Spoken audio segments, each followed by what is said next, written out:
This is the first time in a long time that I can remember not being able to compete in a championship game for either a redraft league or a best ball tournament. Wasn't my year, and I'm disappointed, but I'm not going to leave you guys hanging for week 17 because this is do or die, and I want to see you guys win. So we're going through this week's top 12 defense rankings, and I'm making sure I can do everything I can to make you guys win this week. So getting into our first tier, we've got the Broncos defense in a tier by themselves, and they're going to Kansas City on Christmas Day to take on the Chiefs.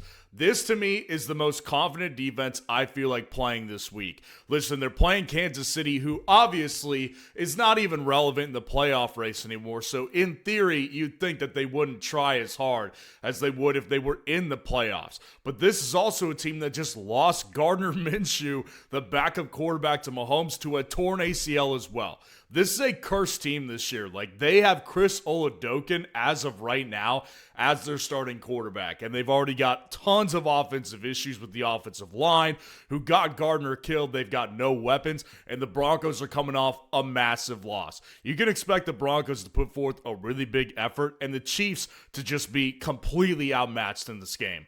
Dropping down to our next tier, we've got the Steelers defense at number 2, and they're going to Cleveland to take on the Browns. They are a very easy number 2, in my opinion, as far as confidence goes of playing them this week. They're going to Cleveland, and listen, there's a couple things here that I think are at play. It's nothing to do with me believing the Steelers are just going to pound the crap out of the Browns this week. I actually don't think that's going to be the case. I think it could be close.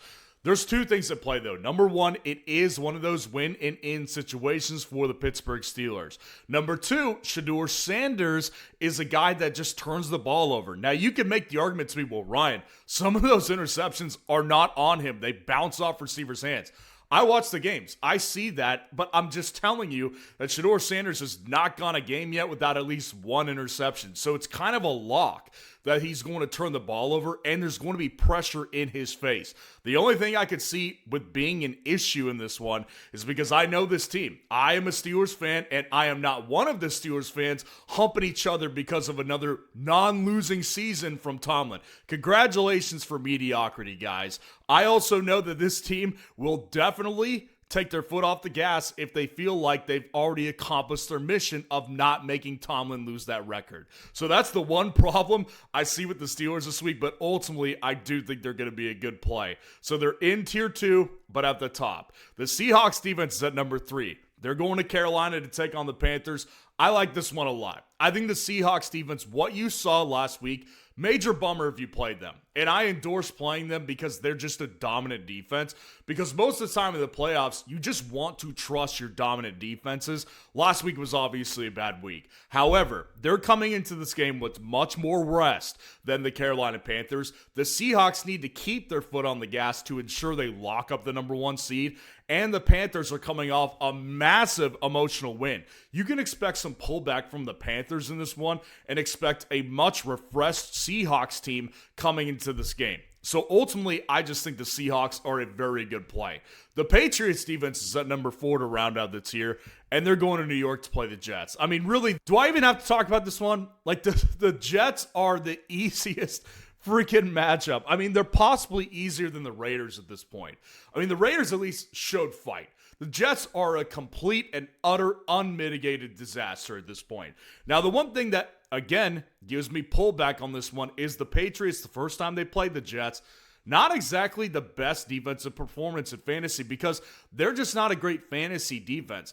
They've done well enough against bad opponents this year for me to be able to put a vote of confidence forward for them. So ultimately, I'm going to stick with my gut here, put the Patriots at 4. But I think that the Patriots will be on waivers this week, and that's why you need to utilize our automatic waiver tool in your last week of the fantasy playoffs. The best part about our waiver tool is not only is it winning people their championships this year, which has been on record from several customers, you can also get a free trial. So you can literally just use the free trial for this week, and if it does well for you, great. Come back next year and use it for the full season because I guarantee you it will work for your team. You'll also get access to my top 300 rankings this week. You'll get access to the comparison feature and the league sync-up feature on the site. And if you want to stay with that premium subscription on our site during the offseason, you'll also get access to my dynasty rankings during the offseason as well. But that is with the premium subscription at FS Roundup. You could start a poll for free and vote on polls for free on our site as well to make sure your lineup is completely locked this week.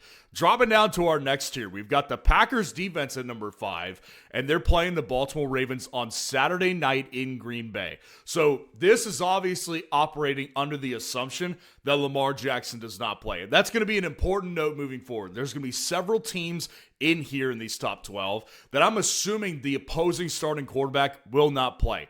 The Ravens are one of them. I don't think Lamar is going to play. I think it's over for Lamar this year, and it's going to be Tyler Huntley. And it's not that Huntley's a bad quarterback necessarily. He's not that good.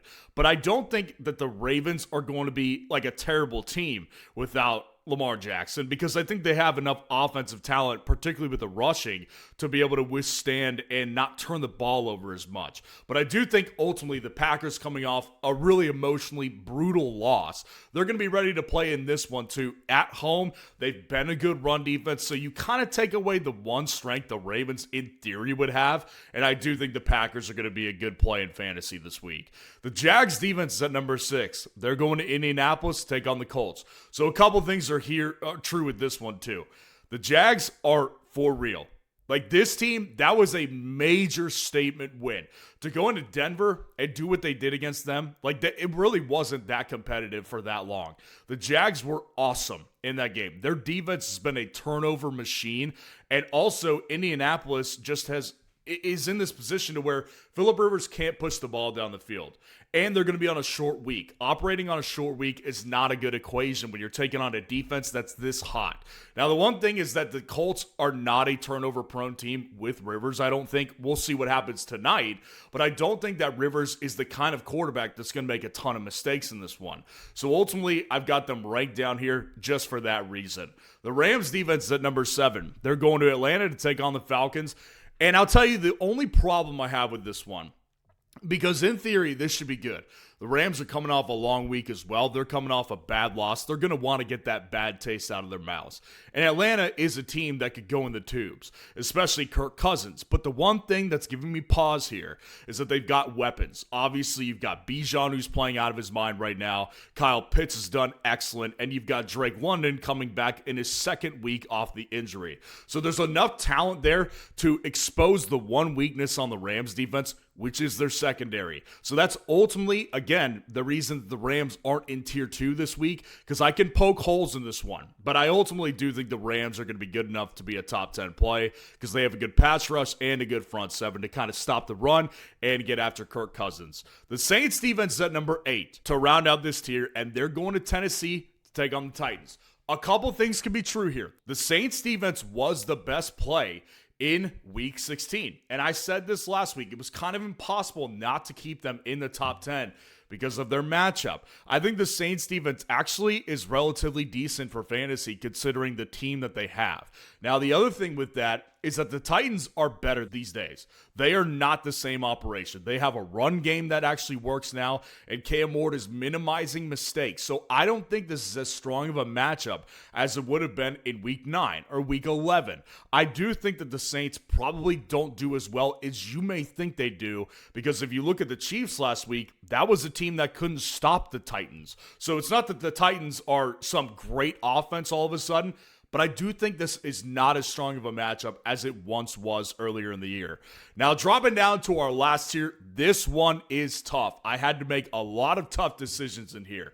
The Texans defense at 9 and the Chargers are at 10. They're taking on each other in Los Angeles on Saturday. This is a matchup where I simply believe in these two defenses, and I think there's enough weaknesses in each offense for them both to be top 10. I think it will be a lower scoring game, and ultimately, my trust lies with better defenses. The Texans defense is awesome. Their turnover factory over there, their entire unit defensively, there's no weaknesses. Their run game is strong, their pass game is strong, secondary and linebacking crew, and front 4. They're excellent. Like, you cannot point a weakness out with the Texans defense to me. So I do ultimately think they're going to take advantage of that offensive line weakness with the Chargers and get after Herbert and maybe force an interception or two. The Chargers, same deal. That defense is very good over there, and they gave up 17 basically to the Cowboys, which I thought actually was wild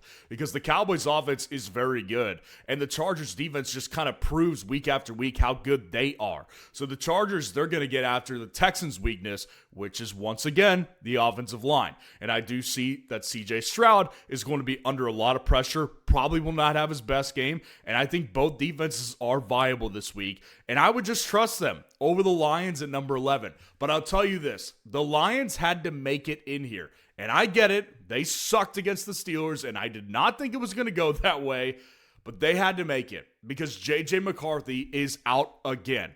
In all likelihood, at least. He's got a right hand injury. They said there might be ligament damage. I don't know the full scenario yet. We're filming on Monday.